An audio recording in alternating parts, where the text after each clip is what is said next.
본 방송에서 제공하는 투자 정보는 투자 판단에 대한 조언입니다. 방송에서 제공하는 주식의 가치, 가격 상승 및 가격 하락에 대해서는 방송사에서 보장하지 않습니다.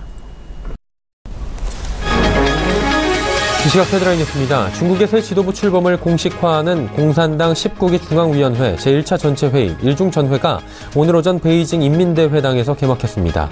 상무위원과 정치권들은 이미 권력 상층부에서 협의를 거쳐 선임했고 오늘 회의는 사실상 추인하는 절차입니다. 시진핑 집권 2기 지도부는 내일 첫 정치국 회의를 통해 주요 업무 논의를 시작하게 되고 내년 3월 전국인민대표대회 전까지 당, 정, 군, 요직에 대한 대대적인 인사를 단행할 것으로 보입니다. 재계가 최저임금의 상여금과 복리후생수당 등이 포함되도록 개선해 줄 것을 국회에 건의했습니다. 대한상공회의소는 대한상위 고용노동위원회 제61차 회의를 열고 이 같은 내용을 밝혔는데요. 회의에 참석한 기업인들은 임금 항목이 제한돼 고액 연봉자가 저임금 근로자보다 최저임금 인상 혜택을 더 받게 되는 왜곡된 구조가 만들어질 수 있다고 지적했습니다. 또 근로시간을 단계적으로 줄이는 방안과 통상임금 범위를 명확히 해달라는 의견도 전달했습니다. 산업통상자원부는 드론 기반 물품 배송 시스템 시험을 마치고 기술적, 시스템, 제도적 문제점들을 보완 후 곧 실용화할 예정이라고 밝혔습니다. 이를 위해 산업부는 정보 세종청사 인근에서 도심진의 드론 배송 시스템 구축 가능성을 확인하기 위한 드론 시험 배송 행사를 개최했습니다. 시험 배송에 쓰이는 드론은 수동 원격 조종이 아닌 좌표만 입력하면 이륙부터 귀환까지의 전 과정을 자율주행 체계로 움직이게 됩니다.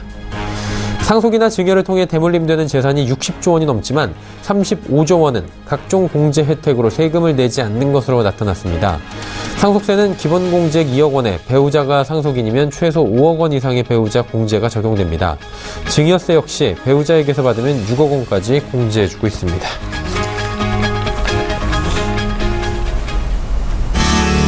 시청자 여러분 안녕하십니까. 오늘 장 내일장 일부 서정덕입니다. 오늘도 양시장 모두 현재 상승 흐름 가져가고 있습니다.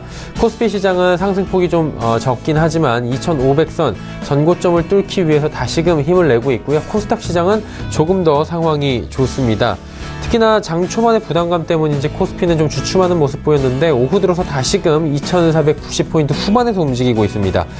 일단 오늘은 그동안 장을 이끌어가던 전기, 전자 업종은 조금 주춤하는 모습입니다. 하지만 건설, 은행주, 화장품 관련주들이 좀 주도하면서 내수주까지도 같이 힘을 받고 있는데요. 특히나 전일 가계부채 종합대책이 나왔습니다. 신 DTI, DSR 대책 등이 주요 골자로 나왔는데 이 부분이 오히려 불확실성 제거 측면이다. 시장에선 예측했던 측면이 강하다라는 부분이 부각이 되면서 은행주, 건설주들이 이거래일제 상승 흐름을 가져갑니다. 사드 완화와 또 실적 동반까지 되는 화장품 관련주들도 오늘 급등 흐름이 나오는 종목들도 보입니다. 코스닥 시장 역시 바이오 제약 관련주들이 오늘 다시금 올라가고 있습니다. 줄기세포 관련주들이 오늘 많이 상승하는데요. 시장 주도하고 있습니다. 이제 내일이면은 많은 분들이 이야기했던 목요일장입니다. 목요일장인 유럽 쪽 이야기도 있고요. 또 미국 실적 발표도 내일 많이 나옵니다. 그러다 보니까 이 이슈에 대해서도 한번 살펴볼 만한 구간인데 내일 지나고 나면 우리나라의 정책 방향성 그리고 글로벌 기조의 정책 방향성까지도 조금 가닥이 잡혀서 상승이면 확실하게 상승 국면으로 갈 수 있지 않을까 이런 기대감도 갖게 되는 측면입니다. 시장의 이슈들 그리고 종목 이야기들 오늘장 내일장에서 담아가 보시길 바랍니다. 본 방송에서 제공해드리는 정보는 투자 판단에 대한 조언일 뿐입니다. 해당 주식의 가치, 수익률 보장해드리지 않는다는 점 참고해 주시길 바랍니다. 자, 거래소 시장부터 확인해 보도록 하겠습니다. 코스피 지수 현재 2,495포인트입니다. 2,490포인트 중후반에서 지금 움직이고 있고요. 일단은 0.2% 정도의 상승 흐름 기조는 가져가고 있는 상황입니다. 일중 흐름들 살펴보도록 하죠. 일중 흐름 보시면 장 초반에 좀 2,483포인트대까지 빠졌다가 2,497포인트대까지 조금 전에 올라갔습니다. 한 10시 이후로 꾸준히 상승을 하면서 이제 상승 쪽으로 가닥은 잡힌 것 같고요. 정고점이 2,500.92포인트까지 얼마 남지 않은 상황입니다. 자, 이제 수급주체 한번 확인해 보도록 하죠. 수급주체 보시면 오늘도 외국인은 삽니다. 외국인의 매수가 강하진 않지만 436억 원 정도 나오고요. 개인은 936억 원 삽니다. 하지만 기관이 1,311억 원 파는데 금융투자 투시는 261억 원, 20억 원씩 매도합니다. 하지만 연기금이 오늘 978억 원 순매수하면서 구원투수로 좀 나서주고 있는 모습입니다. 자, 이제 시가총액 상위 종목들 살펴보도록 하죠. 삼성전자, SK하이닉스, 전기전자 업종들 모두 지금 조정이 나오는데 조정폭이 깊진 않습니다. 현대차가 15만 원이 무너지면서 14만 8천 원대에서 거래가 되고요. 포스코 최근에 조정이 살짝 나왔었는데 다시금 오늘 상승 국면에서 접어들었습니다. 33만 8천 원대 2.58% 올라갑니다. 다음 6위부터 10위까지 살펴보도록 하죠. 삼성물산도 올라가고요. LG화학은 약보합입니다. 삼성생명이 지분가치에 대한 이야기 그리고 자사주 소각 얘기까지 나오면서 지속적으로 요즘 상승 흐름 가져가는데요. 삼성생명이 어느새 13만 4,500원대까지 올라오고 있습니다. 5.49%나 올라갑니다. 네이버는 80만 원 공방 오늘도 벌이고요. 한국전력이 오늘 4만 원이 살짝 무너졌네요. 다음 살펴보도록 할까요? 삼성바이오로직스도 지금 1.7% 빠지고요. 오늘 금융주들, 은행주들 많이 올라갑니다. KB금융, 신한지주 모두 상승이고요. 현대모비스하락 그리고 SK텔레콤이 상승합니다. 자, 이제 코스닥 지수 살펴보도록 하죠. 코스닥 살펴보면 689포인트, 690선 부근까지 올라갑니다. 코스닥 지수도 오늘 690선 터치를 했을 텐데 일중 흐름 잠시 살펴보도록 하겠습니다. 690선 오늘 터치가 됐습니다. 조금 전 시간에 됐고요. 마찬가지입니다. 코스닥이나 코스피나 지수의 오늘 흐름 자체 큰 그림으로 보자면 비슷하면 10시 부근에 좀 빠졌다가 다시 우상향해서 올라오는 모습, 현재가가 고가 부근이다. 이 부분 체크가 되실 겁니다. 수급 주체 만나보도록 하죠. 수급 주체 보시면 개인 기관이 삽니다. 개인이 308억 원, 기관이 118억 원 삽니다. 외국인은 344억 원 순매도하고 있다. 이렇게 체크가 되네요. 거래소하는 기관 외국인이 엇박자를 보입니다. 자, 이제 시가총액 상위 종목들 살펴볼 텐데요. 셀트리온과 셀트리온 헬스케어 오히려 지금 빠집니다. 이 두 종목 같은 경우에는 3.77, 3.46% 빠지고 신라젠이 어제 장 후반에 어제 고점 찍고 6만 6천 원대부터 5만 원대 후반까지 내려갔었는데 오늘 다시 상승 흐름 가져가면서 6만 원 재차 돌파합니다. CJNM은 8만 1천 원대 움직이고요. 로에는 오늘도 소폭 상승하면서 10만 원대 중반은 지켜줍니다. 다음 살펴보도록 할까요? 메디톡스가 지금 0.38% 빠지고요. 코미팜이 7%가 넘게 급등합니다. 휴젤도 빠지고 오늘 보톡스 관련주들도 힘듭니다. 바이로메드 올라가고요. SK머티리얼즈가 소폭 상승합니다. 11위부터 15위까지도 살펴보도록 하죠. 포스코캠텍 그동안 조정이 좀 깊게 나왔었는데 오늘 반등이 성공합니다. 펄어비스 어제 이어서 오늘도 상승하고요. 컴투스, 파라다이스, 서울반도체 올라가는데 파라다이스 18,000원 또 돌파했습니다. 서울반도체도 27,600원까지 올라갑니다. 원달러 환율의 흐름 짚어보도록 하죠. 원달러 환율은 보합권입니다. 지금 강보합이고요. 1127원 70전에서 거래가 되고 있는 상황입니다. 국내 양시장 흐름 여기까지 짚어보도록 하죠.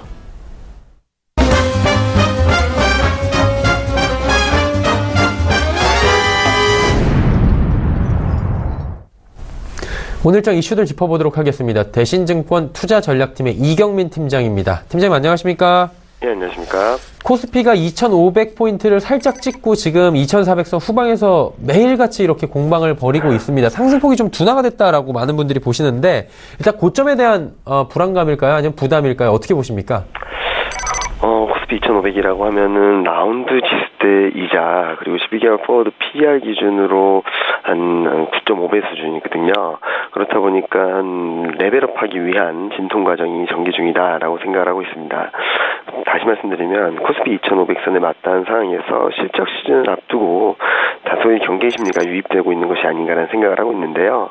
이에 따라서 많이 오른 종목들 중심으로는 좀 차익 실현 매물이 출회되고 각인 메리트가 유효한 종목은 불확실성이 좀 완화되었다. 아니면 최악의 상황은 통과하고 있다라는 이슈로 반등 시도에 나서면서 지수는 좀 멈춰있는 듯 하지만 종목별로 그리고 업종별로는 좀 키맞추기 장세가 빠르게 전개 중이다라고 생각을 하고 있습니다. 시장이 고점이다.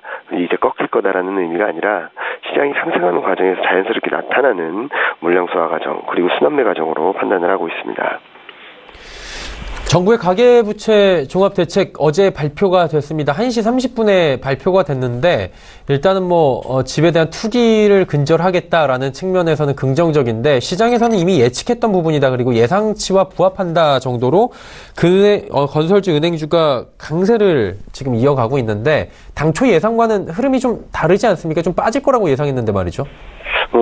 지금 시장 흐름을 보면은 항상 시장은 저희가 생각하는 대로 예측한 대로 흘러가지 않는다는 것을 다시 한번 보여줬는데요. 주가의 특성상 소문에 사고 뉴스에 팔라는 말이 있듯이 최근 흐름들을 보면은 그 전에 발표가 되기 전에는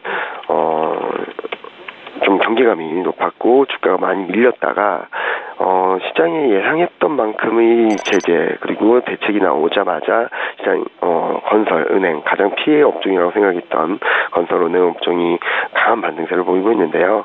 이런 부분들은 단기적인 안도감이 유입된 데 따른 것으로 보고 있습니다.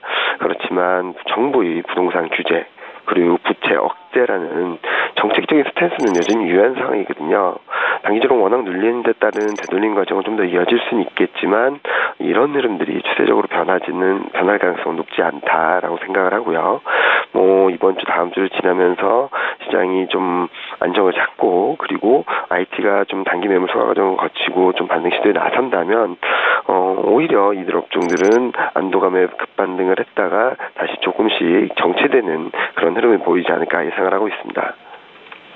자, 그렇다면 이제 이런 측면을 종합적으로 볼 때 향후에 투자 전략 가져가는 방향성이 잡혀야 될 것 같은데요. 어떤 방향성을 가지고 투자할까요?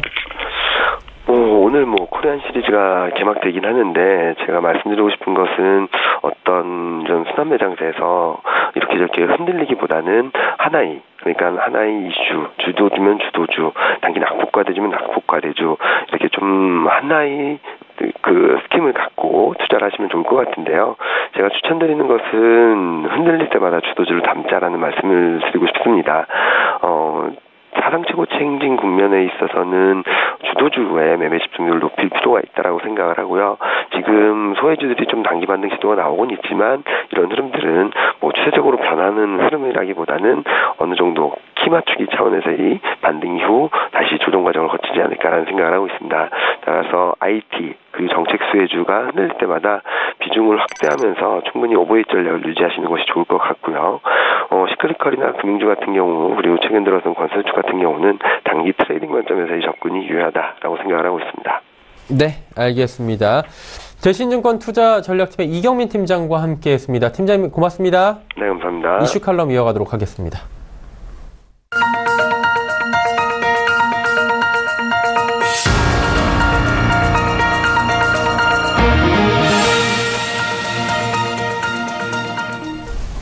마켓 리더들과 함께하는 시간 이슈 칼럼 시간입니다. 오늘은 SPIM 김형진 대표와 함께하도록 하겠습니다. 대표님 안녕하십니까? 예, 안녕하십니까? 네. 일단은 금리 관련된 부분부터 좀 짚으면서 이야기를 시작해야 될 것 같은데요. 일단 한국은행도 금리 상승에 대해서 소수 의견이 드디어 나왔고요. 미국 같은 경우 12월에 점도표상으로 보면은 금리 인상은 기정사실화된 것 같습니다. 그러다 보니까 신문 기사 내용들이 대표님 긴축의 시대가 도래하고 있다, 긴장하자 이런 얘기들 지금 많이 나오고 있는데 이러다 보면 결국에는 주식시장에는 어떤 방향성을 갖게 되는지 참 궁금해집니다. 그쪽이 이제 금리가 올라가니까 주식시장이 좀 빠지는 건 아닐까 아니면 조금 더 재미를 보기 위해서 주식시장으로 오는 것은 아닐까 여러 가지 변수가 있을 것 같은데 어떻게 보고 계십니까? 예, 한번 그 점을 오늘 정리를 해보도록 하겠습니다. 근데 신문에 기자분들이 이렇게 쓰는 것이 약간 항상 좀 과장된 측면이 있다라는 점, 그 점은 좀 주의할 필요가 있다라고 생각이 됐고 그것이 재미를 부여하면서 이렇게 흥미를 돋굴 수는 있을 수 있어도 그다지 그렇게 우려감이 현실화됐었던 경우는 거의 없었다는 점으로 좀 이해할 필요가 있겠다 이렇게 말씀을 드리겠고요.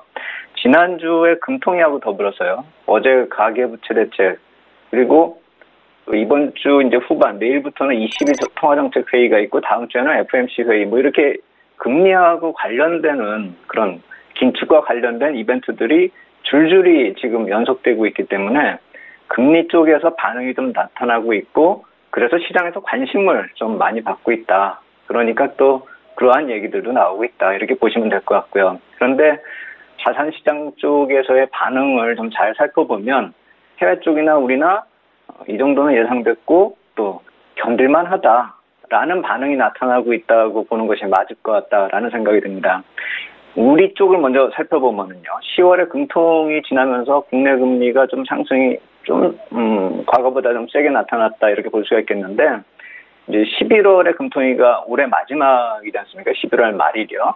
그때 이제 금리 인상을 감안하고 주목하는 그런 이제 움직임도 있고 그때냐 아니면 내년 1월이냐 이렇게 시기를 가늠하는 그런 경우도 있는데 그런 시기가 중요한 것이 아니라 이제 그렇게 시기를 감안할 정도로 한국의 금리도 이제는 금리 상승 모드로 진입했다 이렇게 봐야 될 것이고 그 속도에 대해서 두 가지 정도의 변수 한번 살펴봐야 될 것이다 이렇게 생각이 됩니다. 어제 나온 가계부채하고 연관 지는 것 하나하고요. 또 이제 월말에 아까 말씀드렸듯이 FOMC 회의가 그 변수가 될 것이다 이렇게 봐야 될 텐데요. 예를 들어서 이제 가계부채 종합대책 같은 경우는 영향을 미치는 것이 지금 뭐 시장에서는 이 자체만을 가지고 자꾸 평가를 이렇게 많이들 하고 계신데 저가 봤을 때는 이 금리하고 직접적으로 연관성을 짓는다 이거보다는 이게 안 먹히면은 금리 인상 시기를 한원에서 앞당기게 할 수도 있는 그런 하는 금리 정책에 있어서 간접적 영향으로 인식하는 것이 오히려 중요하지 않을까라는 생각이 든다 이렇게 말씀을 드리겠고요.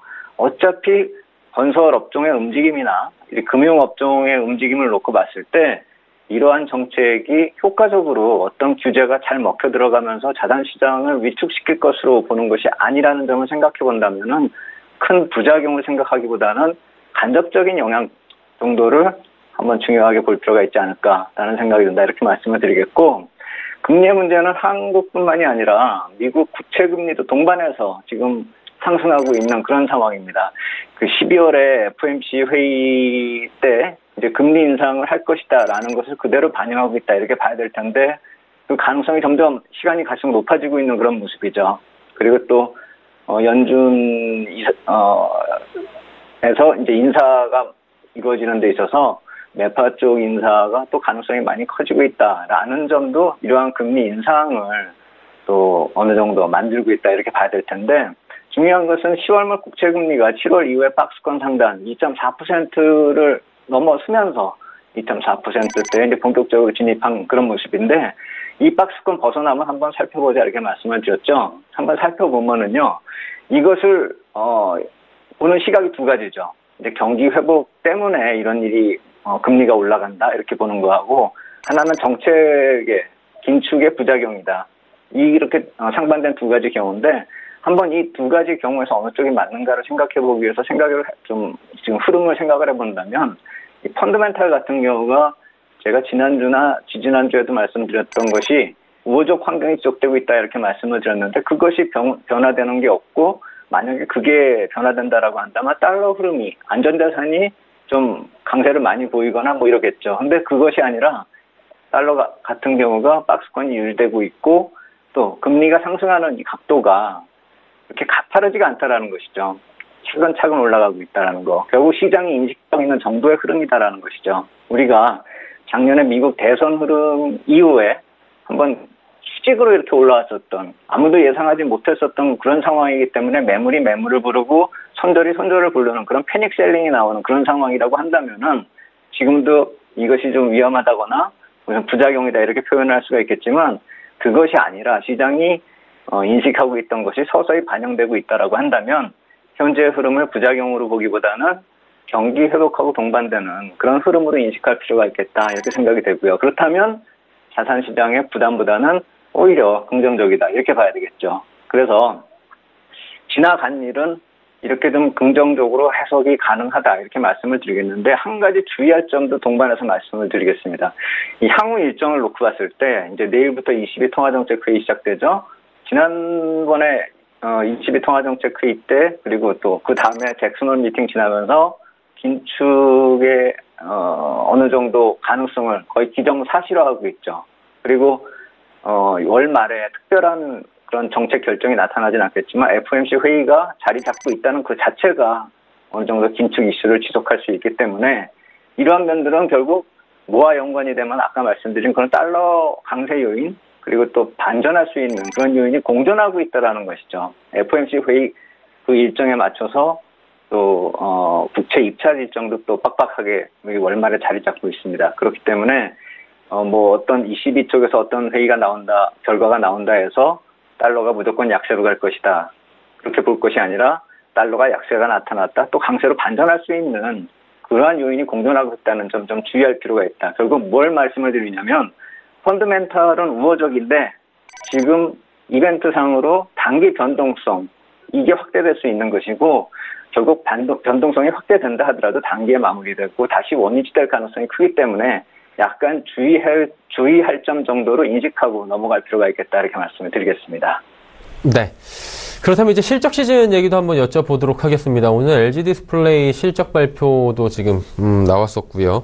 이제 뭐 실적 발표 보니까 전체적으로 실적 다들 괜찮게 나오고 있다, 뭐 이런 얘기들이 나오고 있는데, 이런 지금 우호적인 시장 상황을 만들어 주는 거잖아요, 결국에. 이런 것들이 좀 앞으로도 좀 이어지면 좋을 것 같은데, 대표 어떻게 보십니까?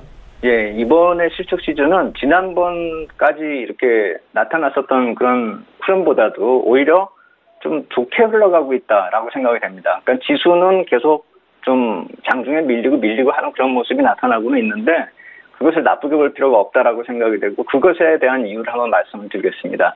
말씀 이제 하신 대로 이번 주에 이제 본격적으로 실적 공개가 시작이 됩니다. 뭐 오늘 뭐 LG 디스플레이 나왔고 삼성 바이오로직스, 삼성물산, 뭐 SDS 뭐 이런 거 잔뜩 있고요. 또 내일은 SK 하이닉스 비롯해서 현대차, KB금융 이 정도는 뭐 중량감이 있다 이렇게 봐야 되겠죠. 그런데 이 실적 시즌에 주가가 선반영되는 점을 감안해가지고 주가는 미리 또 올랐다라는 점을 생각을 해본다면 이번 달 수익률을 보면서 한번 업종별 또 종목별 흐름을 좀 감안할 필요가 있다라는 생각이 드는데요. 이 10월에 코스피 상승률을 따져보니까 4% 정도 됩니다. 그중에서 무엇이 많이 몰랐나 놓고 보니까 의약품 업종이 9.6%나 오르고요. 보험이 6.5%, 그다음에 철강, 유통, 화학이 이쪽이 4%씩이나 올랐습니다. 이 유통업종에 꼈다는 게 참 특이할 만한 일이다 이렇게 볼 수가 있겠죠. 우리가 항상 주도 역할을 하고 있는 IT 업종 이게 4%밖에 오르지 않았다는 점, 그러니까 다른 것보다 그렇게 특출나게 오르는 그런 것이 아니라는 점은 이번 분기뿐만이 아니라 지난 분기에도 그랬습니다. 그러니까 주가가 먼저 선반영이 되면서 실제 실적 시즌에서는 그냥 시장 정도의 수익률 그 정도밖에 나지 않았다는 것이죠. 금융업종도 마찬가지고요. 그다음에 뭐 기계, 건설, 운수장비 이쪽 원래 약한 종목이니까 한 3%대 상승. 그런데 3% 상승이라도 했다는 점이 중요하다라고 생각이 됩니다. 왜냐하면 과거에는 이거보다 훨씬 더 실적 시즌에 안 좋은 수익률을 보였기 때문에 이번에 업종별 차별화가 약간 좀 완화되는 그런 모습이 좀 특징적이다 이렇게 볼 수가 있겠고요. 또 한번 60일 신고가를 오늘 오전 기준으로 꼽아 보니까요. 삼성생명이나 아모레퍼시픽, 삼성엔지니어링, OCI, 뭐 SK케미칼, 하나투어 이런 종목들요. 이게 전혀 2분기 때는 없었던 종목들이 새로 나타나고 있다는 것이죠. 예전하고 사뭇 다릅니다. 소외되었던 종목들이 신고가 흐름에 들어서고 있다. 이 점을 말씀을 드리는 건데요. 3분기 실적 시즌의 특징을 한번 꼽아보면은요. 실적 시즌이니까 당연히 종목 간 뭐 차별화는 당연히 나타나겠죠. 근데 이전하고 같은 점은 IT, 화학, 금융이 동반적으로 강세를 보이면서 차별화가 나타난 건 사실 맞고 이번에도 반복이 되고 있는데 예전과 다른 점을 찾는다라고 한다면 업종끼리 나타나는 업종 사이에서 차별화나 자본금 규모 때문에 나타나는 차별화는 많이 사라졌다라는 것이죠.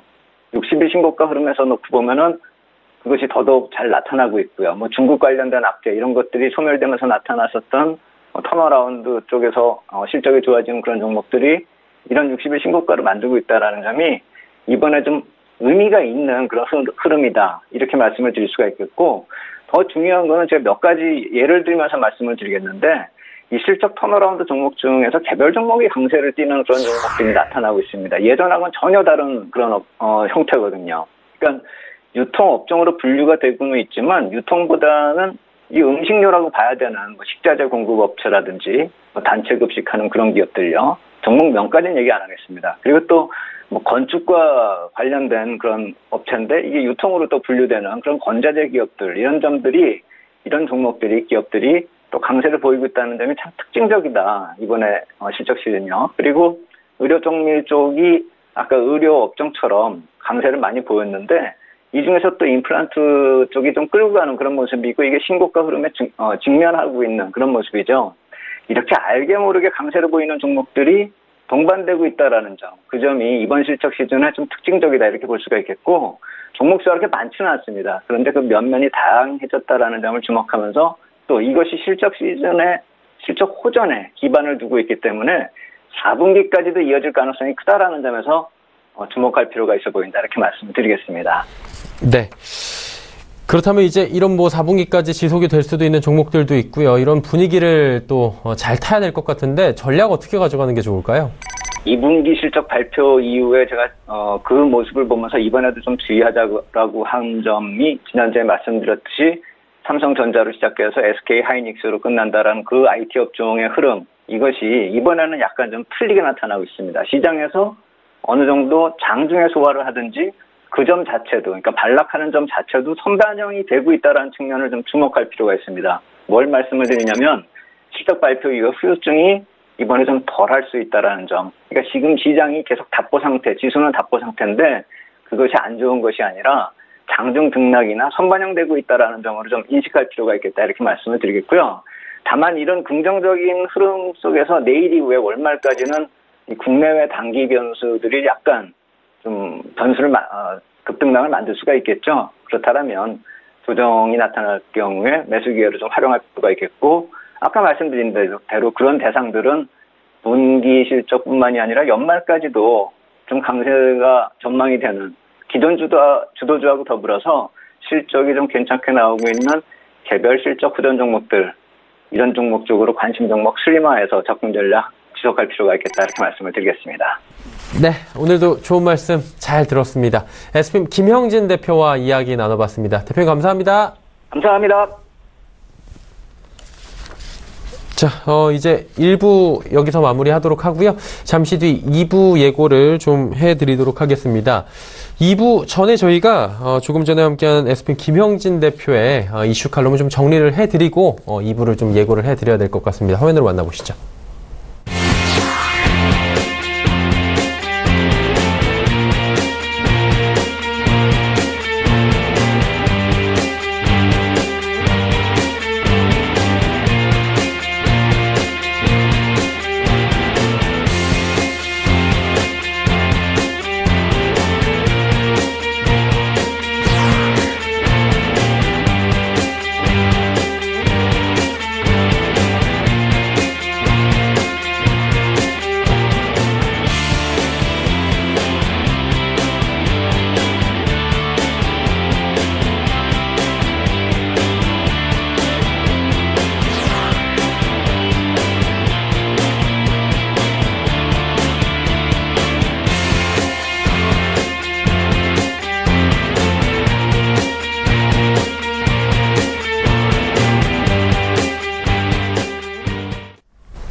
네, 이슈 칼럼 정리까지 쭉 해봤습니다. 이제 2부 예고해드릴 시간입니다. 2부에서는 많은 종목 이야기 준비가 돼 있습니다. 또 여러분의 종목 상담도 열려 있는데요.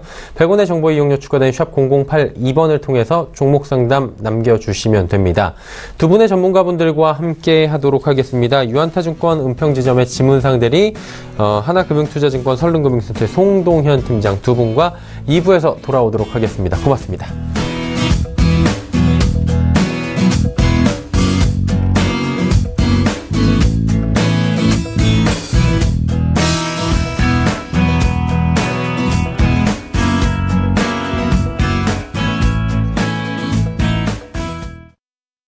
본 방송에서 제공하는 투자 정보는 투자 판단에 대한 조언입니다.